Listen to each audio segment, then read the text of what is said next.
जोड़ने का काम नहीं कर रहे हैं। आप दुश्मन हैं मुसलमानों के, उसका सबूत ये बिल है। Thank you. और मैंने अध्यक्ष महोदय सुना है इस लॉबी में कि कुछ हो गया बहस का सिलसिला चालू, जहां पे असदुद्दीन ओवैसी साहब और अमित शाह जी, साथ ही साथ अखिलेश यादव की हो गई बहस। और बहस में असदुद्दीन ओवैसी साहब ने ये तक का कह दिया कि आप देश को तोड़ने का काम कर रहे हो, बांटने का काम कर रहे हो। दोस्तों वीडियो स्टार्ट करते हैं। इसके पहले अगर आपने मेरा चैनल सब्सक्राइब नहीं किया कर लेना। वीडियो स्टार्ट करते हैं। ये जो आप बिल ला रहे हैं, आप देश को बांटने का काम कर रहे हैं, जोड़ने का काम नहीं कर रहे हैं। आप दुश्मन हैं मुसलमानों के, उसका सबूत ये बिल है। Thank you. और मैंने अध्यक्ष महोदय सुना है इस लॉबी में कि कुछ अधिकार आपके भी छीने जा रहे हैं, उसके लिए हम लोगों को लड़ना पड़ेगा आपके लिए। मैं इस बिल का विरोध करता हूं। कोई अध्यक्ष के अधिकार अखिलेश जी सिर्फ विपक्ष के नहीं है, पूरे सदन के हैं। इस तरह की गोलमोल बात आप नहीं कर सकते हो। आप नहीं हो अध्यक्ष के अधिकार के संरक्षक। Thank you, sir. Sir, I have given a notice under Rule 72 to oppose the Waqf Amendment Bill. Sir, I oppose the introduction of the bill under Rule 72(2) on the grounds that this House does not have the competence to make these amendments. This bill patently violates the principles provided in Article 14, 15 and 25. Sir, it is both discriminatory, arbitrary. It is a grave attack on the basic structure of the Constitution as it violates the principle of judicial independence, separation of powers. Sir, one thing has to be understood that the Waqf management of a property is an essential religious practice for a Muslim. By denying legal recognition to Waqf al-Awlad under Clause 4 and Waqf by use under Section 3(r)(1), government has sought to severely restrict how Muslims can manage their Waqf property. Sir, in fact, Hindu endowment boards, I challenge, Hindu endowment boards are recognized even by usage and custom. Here you asking for documentation. No existing law, whether non-religious or personal, limits the right of a person to will their property or dispose it. But what you are doing over here, a Hindu can give through will his complete property to his daughter or son. I as a Muslim cannot do. I can only give 1/3. But what you are doing, I can gift, but I cannot give it in the name of Allah subhanahu wa ta'ala. Now you are stopping me from praying. Now what you are doing, you are restraining Waqf al-Awlad. That is not only discriminatory and violates Article 25, sir. There is no limit on anyone to will their property dispose of. Sir, to insist that a person has practiced Islam for 5 years, sir, एक 2 minute दिए, सबको दिया आप। अगर कल कोई आके बोलेगा कि नहीं मैं 5 साल से इस्लाम प्रैक्टिस नहीं कर रहा हूँ, कौन डिसाइड करेगा सर? और एक न्यू कन्वर्ट है, does he has to wait for 5 years to give his property to Waqf? Isn't that violation of right to freedom of religion? Sir, another point, sir.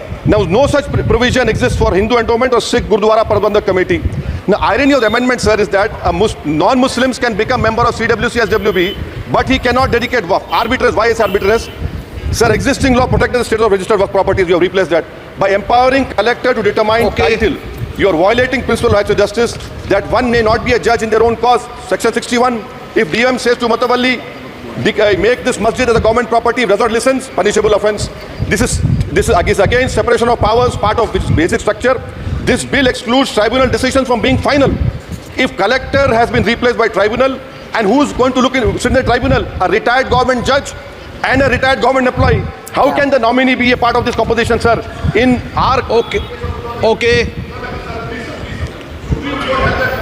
आप डिटेल में बोल देना please. Sir मैं खत्म कर रहा हूं। Secondary level officers can be appointed technical members. 83 states that joint secretary tribunal. Waqf properties, sir, are not public properties.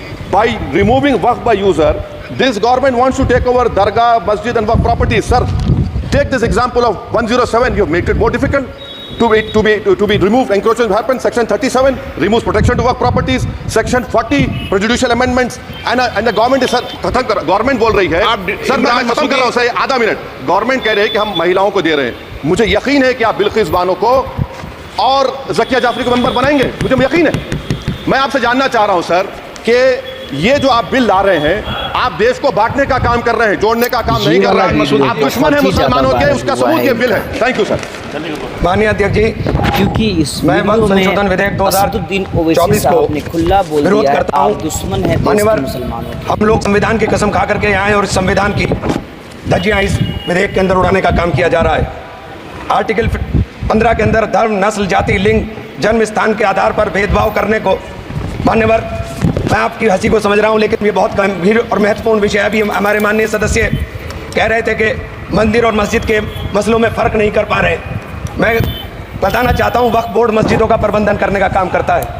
और वक्फ बोर्ड के तहत ही मस्जिदें सारी की सारी आती हैं, और वक्फ बोर्ड की शक्तियों को आप ख़त्म कर करके डीएम राज ला करके उन तमाम प्रॉपर्टीज़ के ऊपर लगभग 8 लाख एकड़ प्रॉपर्टी पूरे देश के अंदर वक्फ बोर्ड के पास है। आप वक्फ बोर्ड की प्रॉपर्टियों को खुर्द-बुर्द कराने की जो साजिश लोग कर रहे हैं, उन साजिशों को बल देने का काम कर रहे हैं। साथ मैं आप माननीय अध्यक्ष जी आपसे कहना चाहता हूं कि आर्टिकल धारा 9 के तहत ये जो CWC संरचना में बदलाव किया गया है, मैं मान्यवर बताना चाहता हूं कि बंदोबस्ती प्रबंधन के अंदर जब दूसरे धर्म का व्यक्ति शामिल नहीं किया जा सकता तो वक्फ बोर्ड के अंदर ये शर्त क्यों लगाने का काम किया जा रहा है? और आप अगर शर्त भी लगा रहे हैं तो मैं आपसे एक बात पूछना चाहता हूं कि जो कब्जे पर प्रॉपर्टी के ऊपर पूरे देश के अंदर ऐसा वक्फ पहली की बार प्रॉपर्टी नहीं के हुआ ऊपर है। कब्जे हुए उन कब्जों को कब्जा मुक्त करा करके अगर कानून लाते के उनको कब्जा मुक्त करा के वहां पर हम लोग शिक्षण संस्थाएं चलाएंगे। जिस आदमी ने वक्फ की प्रॉपर्टी, वो प्रॉपर्टी इस नियत के साथ वक्फ की कि आने वाली नस्लों के अंदर राय खुदा के अंदर फलाह के काम किए जा सकते हैं। उन फलाही कामों के लिए उन फलाही कामों के लिए अगर अध्यक्ष जी 2 मिनट के लिए 2 मिनट अभी नहीं, 1 मिनट दे दीजिए, 1 सेकंड भी नहीं। श्री JM बाल योगी, नहीं श्री JM हरीश बाल योगी। Thank you, Speaker sir. 1 minute को बात, हाँ खत्म कर, कंक्लूड करो। मैं माननीय अध्यक्ष जी कंक्लूड कर रहा हूँ 1 सेकंड के अंदर। मैं इसके अंदर धारा 40 को माननीय अध्यक्ष जी हटाने का काम किया। इसके अंदर सर्वोच्च न्यायालय की सिविल अपील संख्या 7812 7814 ऑफ महाराष्ट्र राज्य वक्फ बोर्ड बनाम शेख यूसुफ भाई चावला अन्य के तहत प्रावधानों की जांच की धारा 40 के प्रावधानों की जांच की। अपने फैसले के पैराग्राफ 170 के अंदर बहुत स्पष्ट रूप से माना कि एक बहुत अच्छा कानून है। आप सर्वोच्च न्यायालय के आदेश के बावजूद इसको हटाना चाहते हो। मान्यवर, ये सीधे सीधे कानून के खिलाफ वर्जी है। हम कहना चाहते हैं कि संविधान की अगर धज्जियां उड़ाने का काम आप करने का काम कर रहे हो, हम इसका पुरजोर विरोध करेंगे, पुरजोर विरोध करने का काम करते हैं। बहुत बहुत धन्यवाद। JM हरीश बाल योगी। Thank you, Speaker sir. We appreciate of the concern with which the government has brought this bill. Properties and lands for religious purpose have been donated in every religion. The purpose of the donors need to be protected. Sir, Speaker sir, I would request through you that please allow me to speak. Please let me. I have heard all of your opinions. आप तो बोलें। Sir, the purpose of the donors need to be protected, but when the purpose and the power gets misused, it is the responsibility of the government to bring in reforms and introduce transparency in the system. There is a requirement for the government to regulate and streamline the purpose. It is with this idea the bill has been brought and we support it, and we believe that the registration is going to help poor Muslims and women of the country and bring transparency. But if a wider consultation are required on this to remove misconception, wrong information being spread, and to educate the purpose of this bill, we have no problem being sent to the select committee. Thank you.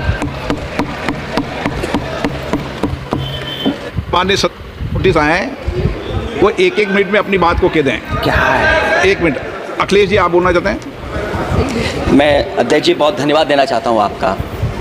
मैं माननीय सदस्य NK प्रभाचंद्रन जी ने जो कहा और माननीय सदस्यों ने जो कहा, मैं उससे अपनी बात को जोड़ता हूँ। ये बिल जो इंट्रोड्यूस हो रहा है, ये अध्यक्ष महोदय बहुत सोची समझी राजनीति के तहत हो रहा है।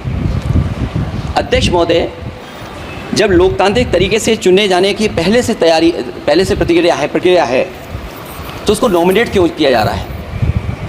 वहीं जहाँ अन्य धार्मिक जो मसले हैं, बॉडीज़ हैं, घबरा गए साहब, उनमें कोई गैर बरादरी का नहीं आता है। मान लीजिए वक्फ बोर्ड में गैर मुस्लिम को शामिल करने का औचित्य क्या बनता है? और अध्यक्ष महोदय, इतिहास के पन्नों को अगर हम पलटें, अगर आप ज़िला अधिकारी को सब ताकत दे देंगे, उन इतिहास के पन्नों को मैं नहीं पलटना चाहता हूँ कि एक जगह पर एक जिलाधिकारी महोदय ने क्या किया था, उसकी वजह से आज और आने वाली पीढ़ी तक को भी सामना करना पड़ा। अध्यक्ष महोदय, मैं नाम नहीं लेना चाहता हूँ। और अध्यक्ष महोदय, सच्चाई ये है कि भाजपा अपने हताश, निराश, आप तो इस कानून चंद कट्टर समर्थकों के तुष्टीकरण के लिए ये बिल लाने का काम कर रही है। अखिलेश जी, अध्यक्ष महोदय, आज तो हमारे आपके अधिकार कट रहे हैं। मैं याद कीजिए अध्यक्ष महोदय, मैंने आपसे कहा था कि आप लोकतंत्र के न्यायाधीश हैं, और मैंने अध्यक्ष महोदय सुना है इस लॉबी में कि कुछ अधिकार आपके भी छीने जा रहे हैं। उसके लिए हम लोगों को लड़ना पड़ेगा आपके लिए। अध्यक्ष जी, अध्यक्ष महोदय, आसन मैं का इस बिल अपमान का कर रहे हैं। विरोध करता हूं। कोई अध्यक्ष के अधिकार अखिलेश जी सिर्फ विपक्ष के नहीं है, पूरे सदन के हैं। इस तरह की गोलमोल बात आप नहीं कर सकते हो। आप नहीं हो अध्यक्ष के अधिकार के संरक्षक।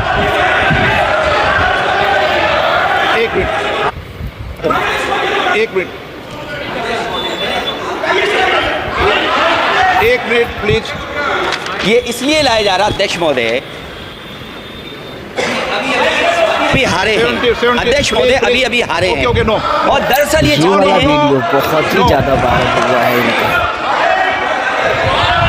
क्योंकि इस वीडियो रिपोर्ट नहीं में आ रहा आपका कुछ भी? असदुद्दीन ओवैसी साहब ने रिपोर्ट नहीं आ पूरा रहा। बोल दिया है, आप दुश्मन है देश के मुसलमान।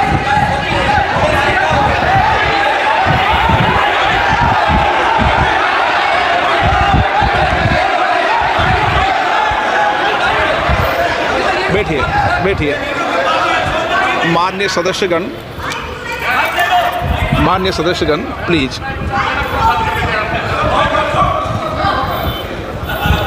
मैं आपसे आग्रह करता हूं, आप वरिष्ठ हैं और कोई नए भी सदस्य होंगे, कृपया हमेशा इस बात का ध्यान रखें, आसन पर, संसद की आंतरिक व्यवस्था पर कोई टिप्पणी नहीं करना चाहिए। ये मेरी सदन से अपेक्षा है और मुझे लगता है कि वरिष्ठ सदस्य तो इस अपेक्षाओं को मानेंगे कि कभी सदन पर, विशेष रूप से आसन पर, व्यक्तिगत टिप्पणियां न करनी चाहिए।